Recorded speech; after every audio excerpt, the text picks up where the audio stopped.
નમસ્કાર મિત્રો, એક જગ્યાએ મગફળીનો પાક તેમાં પ્રોબ્લેમ આવ્યો હતો અને તે પાક આવું ફેલ થઈ ગયો હતો અને પછી તે ખેડૂતનો આપણા રિટેલર સાથે કોન્ટેક્ટ થયો અને આપણી પ્રોડક્ટનો યુઝ કર્યો અને ફરીથી મગફળી છે તે ઊભી થઈ.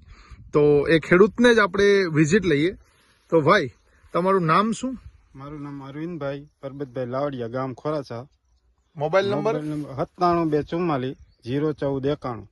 હવે અરવિંદભાઈ, તમારી જે આ મગફળી છે, તો આ મગફળીમાં શરૂઆતમાં શું પ્રોબ્લેમ આવ્યો હતો? શરૂઆતમાં ઉપરથી હુક્કાતી જતી હતી, આમ રાતળ જેવું થતું હતું, આમ ફેલ થતી જતી હતી. બરોબર. પછી મુંડા આવી ગયા. મુંડા આવી ગયા. હા. પછી એમાં કઈ માલ હતો જ નહીં, ટૂંકમાં હાવ ખાલી હતું. ખાલી મગફળી ફેલ હતી, ખાલી ઉભી તેવું હતું છોડવા. બરોબર. તો તમે પછી શું વિચાર કર્યો હતો? પછી અમે પાડી નાખવાનું, એમ કે કાઢી નાખવાની, કારણ કે હવે એમાં કઈ થશે નહીં, ચારો પણ થાય એવું લાગતું નહીં નતું. આ મગફળી મિત્રો કાઢી નાખવાની તૈયારીમાં હતા કે હવે આમાં કાંઈ થાય એમ નથી. થોડો ઘણો ફાલ આવ્યો હતો, એ પણ મુંડા ખાઈ ગયા હતા. બરોબર. પછી આ દવાનો તમે ઉપયોગ કર્યો. કોની પાસેથી આ દવા લીધી તમે? ભરતભાઈ પાસેથી. આ ભરતભાઈ મારું, એની પાસે તમે આ પ્રોડક્ટનો ઉપયોગ કર્યો.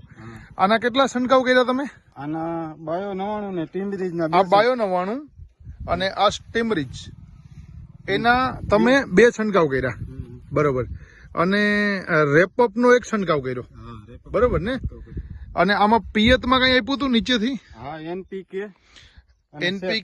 એનપીકે અને આ સેટ, આ ચારેય વસ્તુ પિયતમાં આપી હતી.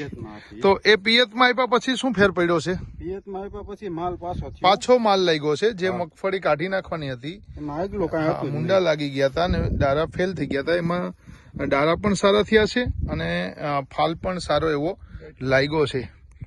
તો આ રિઝલ્ટ છે તે આપણે આ મગફળીનું જોઈ શકીએ છીએ. તો આના રિઝલ્ટ વિશે તમે બીજા ખેડૂતને શું કહેવા માંગો? આ પ્રોડક્ટ વાપરવી જોઈએ? વાપરવા જેવી પ્રોડક્ટ છે. બરોબર. રિઝલ્ટ સારું છે. રિઝલ્ટ સારું. ઓકે, તમારો આભાર.